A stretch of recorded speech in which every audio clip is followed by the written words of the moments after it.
I have just two thoughts for today, and they're probably more reminders for you of things that you already know, but maybe have lost sight of in the intensity of these days.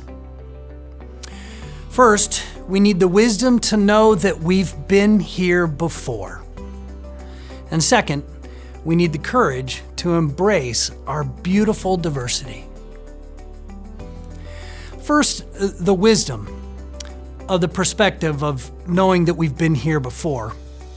Wisdom is defined as the quality of having experience, knowledge, and good judgment. The wisdom of our experience is to know that we've been here before. We've been in moments of deep divide in our country, and we have faced contentious elections before. What we need is wisdom. The wisdom of perspective, of knowing that we've been here before and that we've survived and found ways to come together in spite of our differences. From that wise perspective, we can ask, what have we learned along the way? And for Christians, in what ways can we, as followers of Jesus, better embody the call of Christ over our lives? Remembering that the measure of what it means to follow Jesus is not winning or greatness or domination, but compassion, service, and love. Then we need the courage to embrace our beautiful diversity, to be part of the body of Christ. I say we need the courage to be part of it, remembering the definition of courage as the willingness to do something or to be someone, even when it scares us. It can be scary to do what we believe to be right and to be who we are called to be in the image of Jesus Christ, because we're all different. This is when I become absolutely convinced of the importance of places like Wayzata Community Church. This church, no less than the United States itself, is not monolithic. We are not of a single mind, most especially when it comes to politics. I consider this a thing of beauty.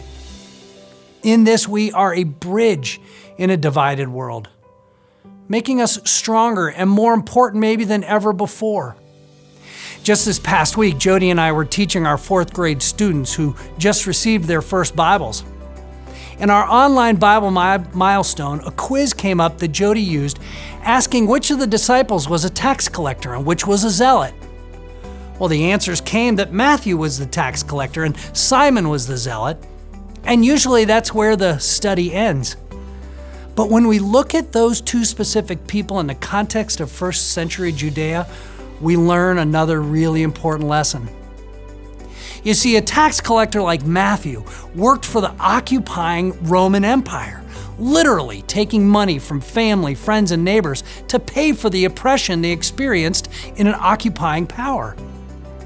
On the other hand, a zealot like Simon worked passionately against those oppressive, occupying powers, even to the point of violence against them. Jesus could not have called two more different men to join his movement. Can you imagine the arguments that Matthew and Simon had when Jesus wasn't around? And can you imagine the courage it took for all 12 of them to follow Jesus when they knew full well it might cost them their lives? The raw courage required in embracing our differences is breathtaking, precisely because it is so important. We are the disciples of Christ in 2020.